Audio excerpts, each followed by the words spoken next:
Hi, you're with Julian on the Brown Note and Afghanistan 2.0, a kinder, gentler machine gun Taliban. An overview of what's happened and how we got here, who's to blame, what we can do, and a look at the very real possibility that it's a very different paradigm to the end of the 1980s or the first round of the Taliban. And what about the two big players in the background, Russia and China? What's going to happen there? So it's invoked Saigon and America's fabulous retreat at the hand of rice farmers decades ago, which is kind of symmetrical because Vietnam formed this view in America after they'd been meddling in so much after World War II. It was such a debacle, and it cast a pall over America, who then sort of meddled in Central and Latin America for years in the background, but avoided an all-out war at all costs again. And it was only with the first Gulf War. I remember the first Gulf War in the early 90s, and there was a big spectre hanging over it. Would they actually go into Iraq? It was a big question, because it was the first similar thing that they'd done since Vietnam. And they were very cagey about it. But since then, they've really been on a roll. And everyone's saying that with the American withdrawal from Kabul and the Taliban takeover of the country, that it is Saigon again. How we got here is, I did a piece a few weeks ago on the timeline of Afghanistan and American intervention and support, arming, funding, training, and political support of Islamists. You can go all the way back to them first sort of deciding that Saudi interests were their interests, the home of Wahhabi Islam, and Osama bin Laden, of course. Even Iran, when they overthrew, alongside the UK, overthrew the first democratically elected leader of Iran in, I think, 1952, because he supported nationalising the oil industry. America was in there supporting Islamists at the time. They actually supported Islamist groups in Afghanistan from around 1973. So there was a big build-up. They've always kind of supported totalitarian dictators if they've meant they got access to, their markets, or they've supported Islamists if those Islamists were against Russia.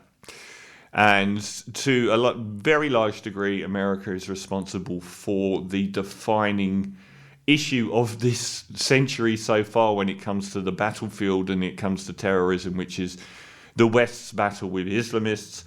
They then launched the largest CIA operation in history, which was the 10-year Operation Cyclone, which was costing them something like $657 million a year at one point, where in Afghanistan they had a very forward Western-looking Islamic country.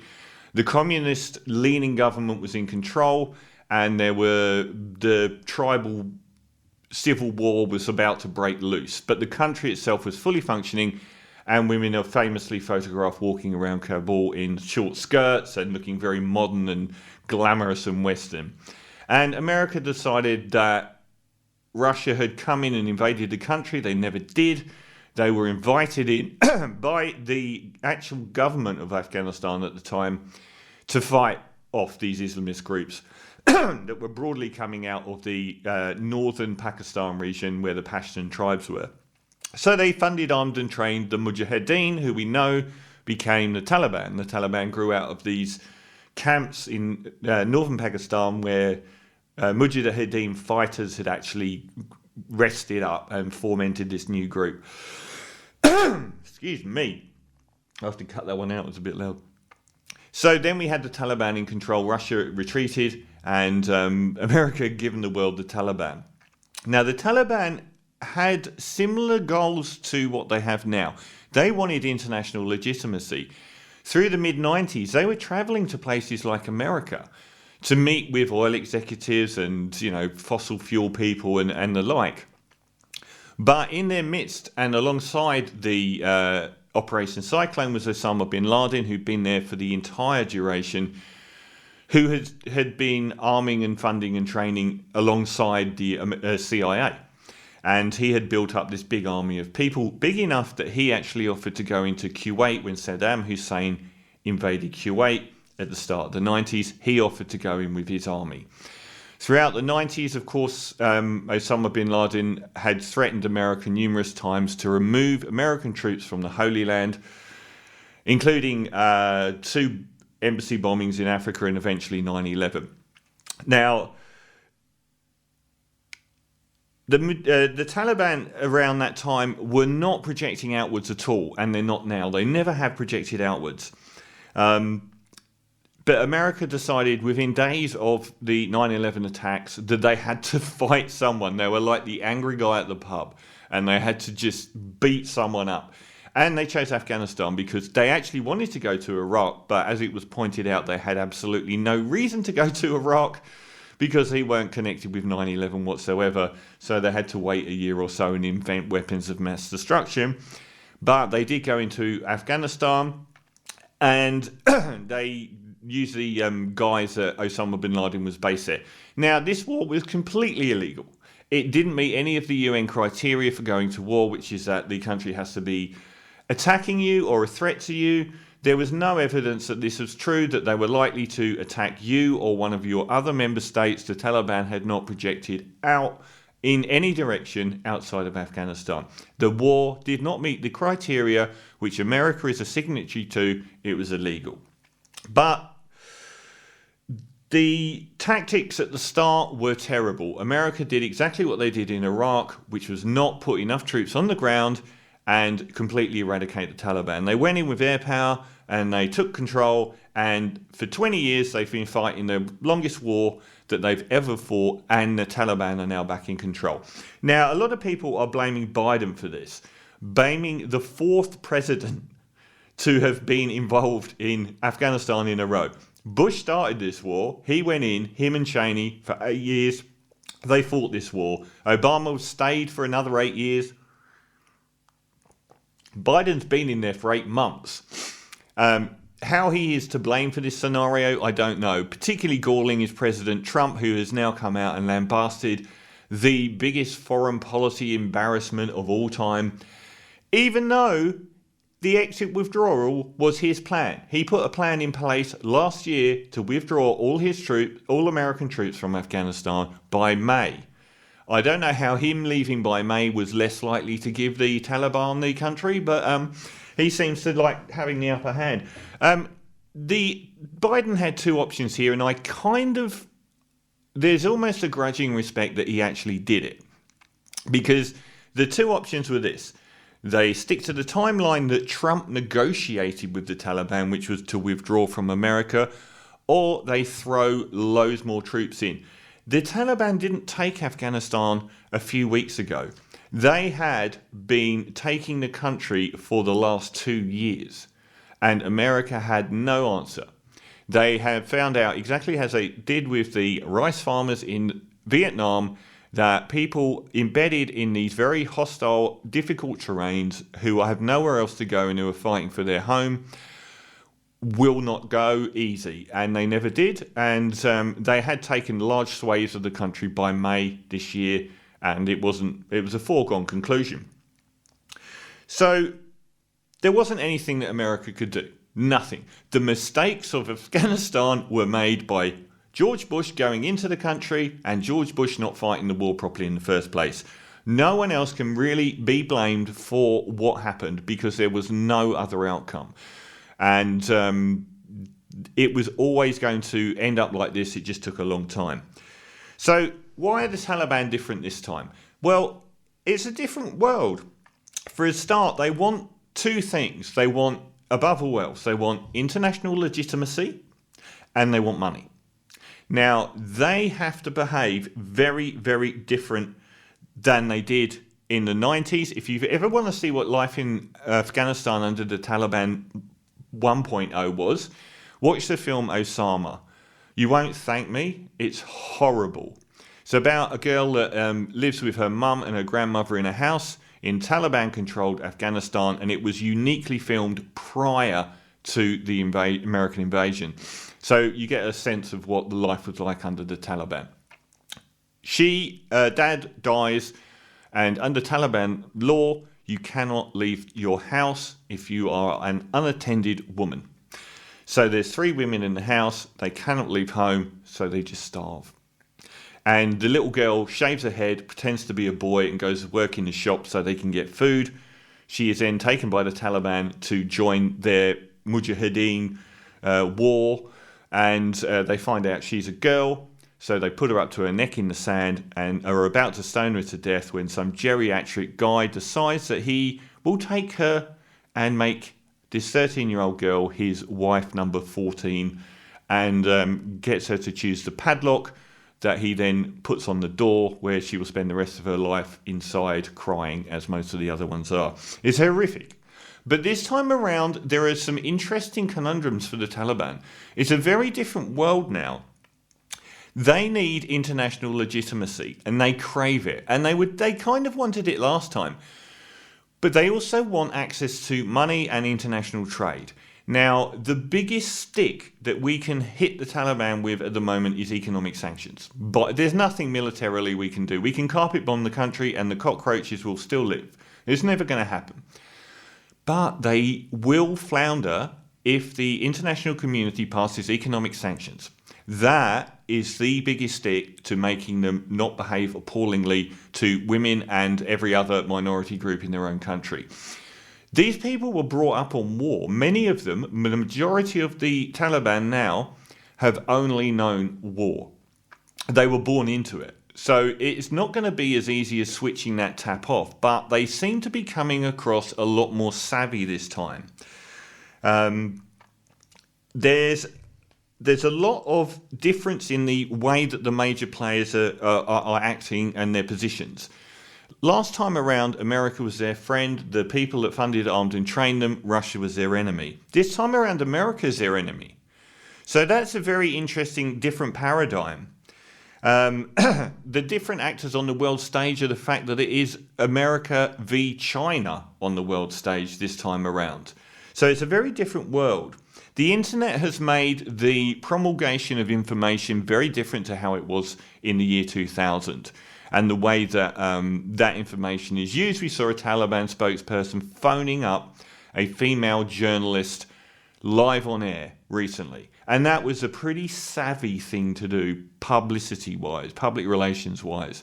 So I don't think that the Taliban are going to give up all of their goals as regards to their mistreatment of everyone and enforcing of Sharia law, but they won't be able to trade if they do oppress women like they have done before.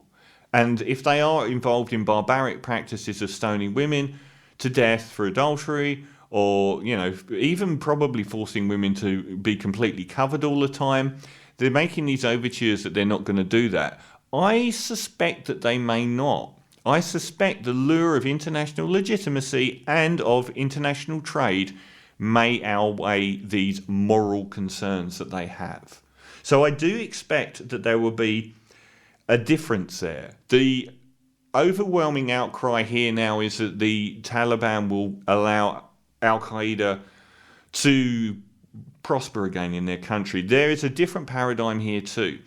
If you'll notice, the last decade had very few of these international terror attacks that we had from the year 2000 to 2008 or so. And when they did happen, like in places like London, they were individual actors that lived in that country that had no connections with outside groups. That was because when Osama bin Laden was murdered, the new guy that took over Al-Qaeda had a very different view of how things should happen. Massively cut back on international attacks and massively focus on the areas of the world where Islamists are rising in Africa and in the Middle East, where they can actually focus on fighting internal wars that they might actually win. So I think that even though Al-Qaeda are in Afghanistan and they've never left, they are too a different actor now, because they are again moved away from they're very unlikely now to sanction some big bombing somewhere. They're much more likely to fund people in Nigeria or somewhere in a war that that they think that they can win than attack international people. So it is also not in the Taliban's interest to be able to actually promote these people anymore, because that will get them sanctioned more than anything else more quickly.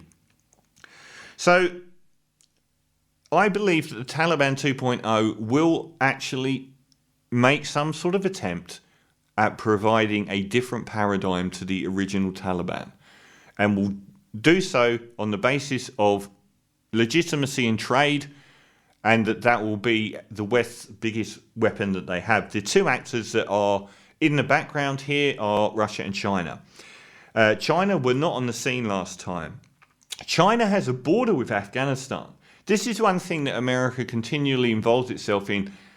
Countries that have borders with Russia or the old Soviet Union or with China. Now, China has a Uyghur population in the millions who are Islamic and who have been subject to uprisings. The last thing that China wants is an Islamic republic on their doorstep that is a beacon to the world and will encourage their people to rise up and have safe havens to fight China from. So this is a big deal for China. I think the Taliban will try and make nice with China. There are a number of reasons. For one thing, China needs to play this as America's great fail. America beats China around the head with democracy and human rights on the global stage. China wants to be a player on the global stage. It doesn't want to be an isolationist country at all. This kind of thing is their best weapon because it makes America look terrible and hypocritical. And China has this Belt and Road Initiative, which is to take goods from China, avoiding the sea because a lot of it is controlled by America or American allies, and go straight through places like Afghanistan and reach places like Iran or Turkey. So those things are huge. And I think China will try and play nice with the Taliban, even though they have absolutely no love for Islamists and they have a problem in their own midst with the Uyghurs. So the other is Russia. Now, Russia was the enemy of the Taliban. I don't think so. I think that they will take a different tack this time. I don't think Russia has any interest in being friends with the Taliban, but a few things have changed. The old Soviet Union bordered Afghanistan. Now it's a lot of post-Soviet countries that aren't Russia. Russia doesn't have a border with Afghanistan anymore, and a lot of those countries like Turkmenistan, all the stans, are also deeply worried about Islamic uprisings. So they will be looking at the Taliban as well, and they will be looking to Russia for protection. So in a really perverse way, it actually bolsters Russia's power in the region, that they can then offer some sort of military or muscle support to all of these countries that are ex-Soviet countries that they want to have influence in. And I think the Taliban are going to be very, very wary of any Islamic groups that are seeking to use Afghanistan as a bolt hole. So I think both Russia and China will actually play nice with the Taliban. Again, they will use it as an American fail. And the other thing is, Russia doesn't want Afghanistan to be a failed state again. They would rather Afghanistan was run by a functioning Taliban than become a complete hotbed of Islamic nightmare for them. So I think they'll look after it. And what should the West do? Well, as I said, the only thing we've got is economic sanctions, and that is a much more powerful weapon than weaponry ever would be against the Taliban anyway. But what we should do, given the appalling illegal war that we waged in the country, is take every last refugee from that country that wants to leave. If 30 million Afghanistanis want to leave Afghanistan, we take all of them. We have that duty, and we should look after every single person that wants to live in the West from Afghanistan. And that is the only thing we can do. This was a monumental screw-up. And the one thing I would say to bookend this is Saigon may have been a disaster for America, but Vietnam had been at war for decades. After Saigon fell, Vietnam actually prospered. and is a completely functioning country today. We talked pretty badly about the Viet Cong and who they were and what they represented. But eventually, that country became a very popular tourist destination, a fully functioning economy, very capitalist for a communist country, and maybe the Taliban won't be the disaster that the last, and from 1980 until 2020, barring about 7 years, that country has been at war. I don't know that it will be worse, and I don't believe the Taliban will play like they did last time.